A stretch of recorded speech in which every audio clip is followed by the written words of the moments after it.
Who doesn't love a good sports underdog story? It seems like a subsection of film that is destined for maximum audience effectiveness. For years, these stories have charmed, delighted, and entertained viewers all over the world, and for good reason. There's something so effortless and charismatic about a story involving an individual that often seems misaligned or underappreciated for something, who defies all odds and succeeds at any cost necessary that everyone can relate to. And on that level, these films move beyond just the traditional structure of athletic achievement. In this way, they become rousing reminders of the indomitable human spirit, and about pursuing your dreams at any cost necessary, which is a universal message that we can all get behind now more than ever. There are so many classic sports films that utilize the structure in such a prevalent and impactful way, joining a rare pantheon of cinema that many aspire to ascertain for themselves. Yet there's been a noticeable shift in this space of filmmaking that cannot be ignored anymore. While it's true that many might love a good underdog story, myself included, the truth is that these underdog stories can often fall into self-parody at times. It's easy to look at films of this caliber for what they are in a superficial context level, which are cheesy and overly sentimental pieces of media crafted for maximum poignancy. However, the interesting thing to contemplate is that these films might manage to make an impact for audiences, but they never seem to do anything inherently that different from each other in the process. I mean, I can name a ton of movies off the top of my head that involve the core thematic structure of an underrated athlete with dreams and aspirations, who succeeds in landing a dream goal and working together with his new team and family. On that level, while I can enjoy and often like these films a great deal, a core question that's risen in my mind as of late is, when will we see a story of this caliber that feels different in every sense of the word? And ultimately, it seems my question was going to be answered one way or another with the arrival of Sony Pictures Animation's new film, GOAT, which releases in theaters this weekend. Now, it's been quite a time for Sony Animation over the last few years alone. They released a little movie last year called K-pop Demon Hunters that seemed to take the world by storm, and even years before that, their groundbreaking artistic work on the Spider-Verse films garnered acclaim from critical and audience-based circles. It's no surprise then that this recent outing is being touted as something, quote, from the artists of both these films. And it seems that filmmaking duo Tyree Dillahay and Adam Rosette are hoping audiences will show up for this infused and artistic animation style yet again. That, combined with the power of producing partner and basketball player Stephen Curry here, makes GOAT a film with lofty ambitions, to put it lightly. Yet as I walked into this film, the core contemplation of this underdog type of sports story rang in my head. And as the film started, I wondered aloud to myself, would this finally be the film to stand apart in this caliber? And ultimately,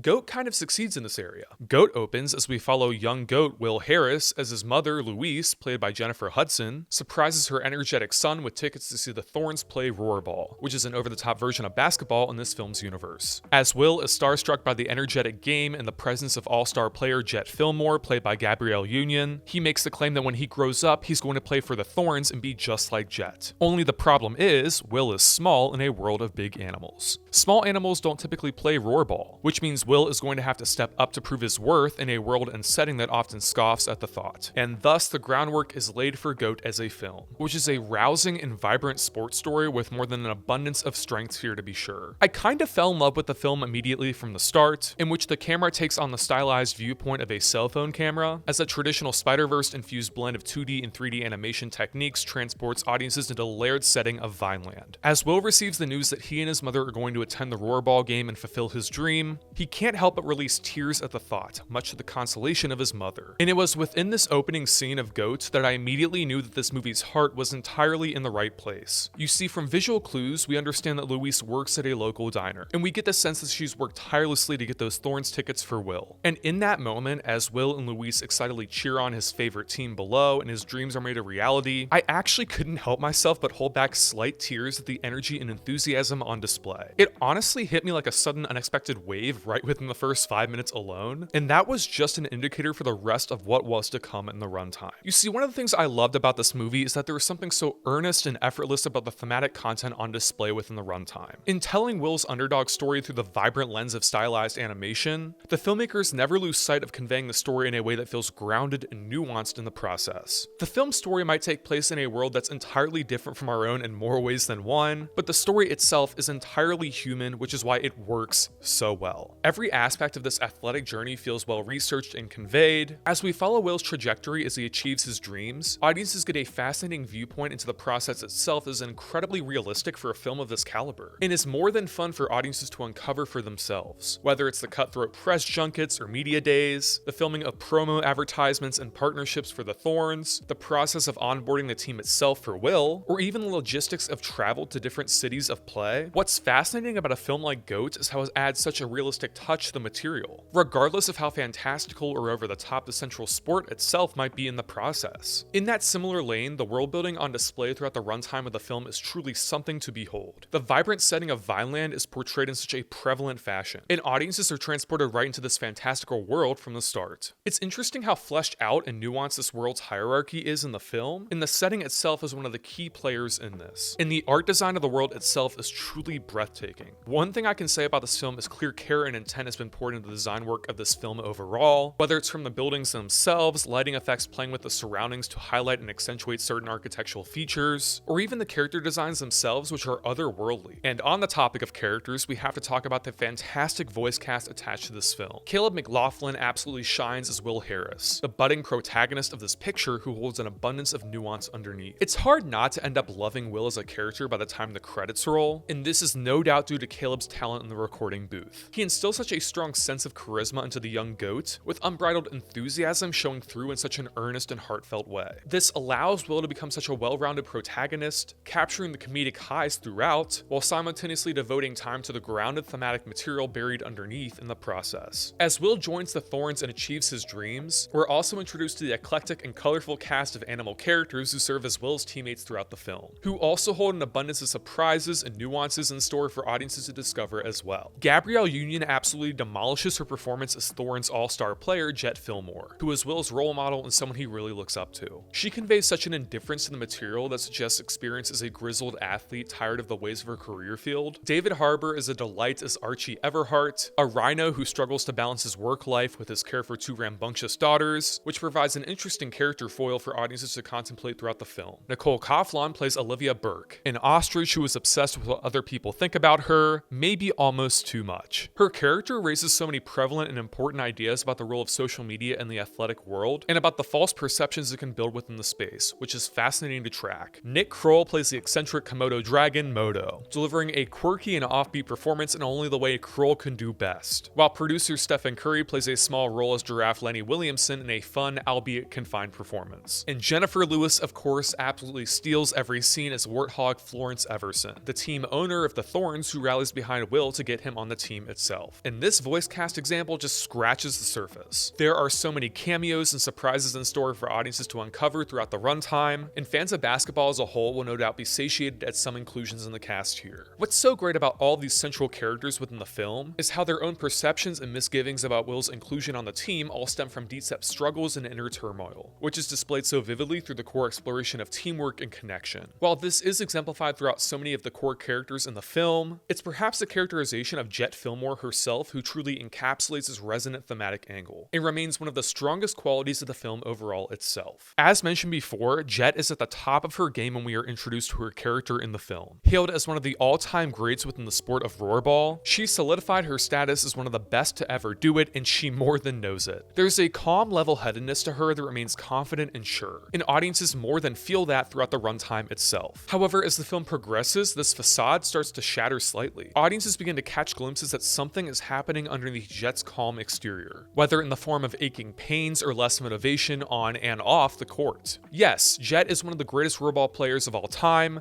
but is their time about up? And this is one of the core tenets of Jett's characterization throughout the entirety of the film. And it's the arrival of Will onto the Thorns that stirs this exploration into a frenzy. At first, Jett cannot believe the change in circumstances. She had told Flo she needed another player to support her on the court, but she didn't entirely mean the first small to ever play professional Roarball. Jett is both unsure and ego-driven, desperate to claim her status as the best to ever do it and refusing to pass the torch over to Will in the process. This causes Jett to lash out both psychologically psychologically and physically, pushing away her fans and teammates and isolating her inside of her own psychological world. At first, audiences are disdainful of Jett for such behavior, which instills such an antagonistic angle that we more than feel for the character throughout the runtime of the film. However, as the movie progresses, Jett's character standing begins to make so much more sense in the context of the film. You see, Jett's behavior is driven not out of necessity, but deep-set fear. As one of the pioneers of Roarball itself, the sport has become the core of who Jett is as a person. She loves the game with all of her heart, which is why she can't bear to see the game evolve past what she is capable of. She worries about being left behind in the only thing she knows and loves, as younger players begin to invade the game in the next generation. And thus, the film opens up such a complex exploration of the core impact of legacy, and what it means we leave behind overall. Jett's core character arc of the anxiety of knowing when to hang up the cape, and the effect of aging in her career field, feels surprisingly nuanced and capable for a film of this caliber, and that is why it works so well. In fact, GOAT is a movie that is genuinely a surprise, with vibrant world building, fun characters, and a rousing underdog story that enthralls you from start to finish. However, that does not mean that GOAT is a perfect movie, as much as I would love to admit it. Alas, the film builds up to something truly amazing and different within the animation medium, and then kind of just falters and seems to settle for just being merely great. As mentioned, the animation in GOAT harkens back to Sony Animation's work on the Spider-Verse films, playing around with frame rate and 2D and 3D techniques to create a stylized blend between the two that feels blatantly comic booky or cartoonish in a sense. This is used to great effect in terms of textures and looks in the film itself, and the world of Vineland really allows this art style to pop. However, there were times in the film where I wondered to myself whether the animation was allowed to pop a little too much. Comparing this film's animation to the Spider-Verse films on a superficial level yields no surprises, as they are starkly similar films in look and feel. However, there's one key difference between the two that more than accounts for moments where GOAT's animation just didn't work for me, and that was in camera movement and cinematography itself. For what it is, the animation and camera movement in GOAT is fun, but it is way too zany and crazy in moments. Nothing here feels as balanced in terms of visual variety as the Spider-Verse films, where although the action moments carry depth and cinematography and camera movement that was incredibly immersive and transfixing, it still held grounded weight underneath. It still felt like that camera was moving in physical senses that actually felt grounded in real life. Here, however, the camera flits around the 3D space with no rhyme or reason grounding the lens to this environment, which results in a borderline nauseating effect at times. There is too much motion here within the animation, leading to moments that feel crafted to almost overwhelm the audience in every sense of the word, and not necessarily in a good way. The film as an underdog story also feels well intentioned in thematic content itself, but I'd say the most disappointing element of GOAT as a film overall remains how the film sets up a rousing underdog sports story but never does anything inherently profound with its script or screenplay. It's a movie that builds up a lot more complexity than it ultimately conveys in the finished product, which is disappointing to see when the film builds up so much promise in the process. The story itself is also incredibly stock, and it needs to be said, which means you'll know exactly how this film is going to end when you head into it. There are very few surprises in store in terms of the bare bones of the story here, yet I'd be willing to argue that perhaps GOAT makes up for it in the sense of executing familiar material in a way that feels fresh and nuanced all the same. And this ultimately is the real strength of the movie overall. GOAT as a film is not doing anything inherently different within the sports genre. We've seen this film before many times over, and Will's story in the film is not going to be shocking for anyone familiar with this subset of film. However, GOAT soars and works due in part to how fresh and unique the execution itself is, taking familiar story beats we know and adding its own visual flair and style to them all the same in a heartfelt and nuanced way.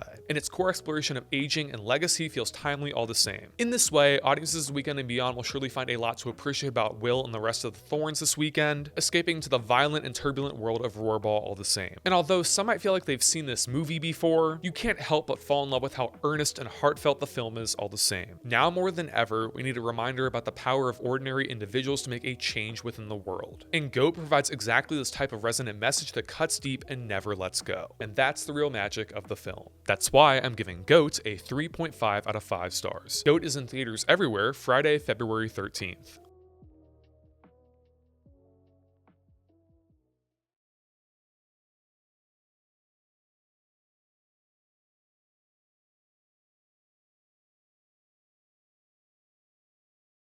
Hey guys, thanks so much for watching this review on my channel. If you're new around here and you like the content you see, don't forget to click that subscribe button down below, like the video, and turn on push notifications. Also, leave comment suggestions down below for future video, essay, and review topics. With that being said, until next time, this is Mitchell signing off. Peace out.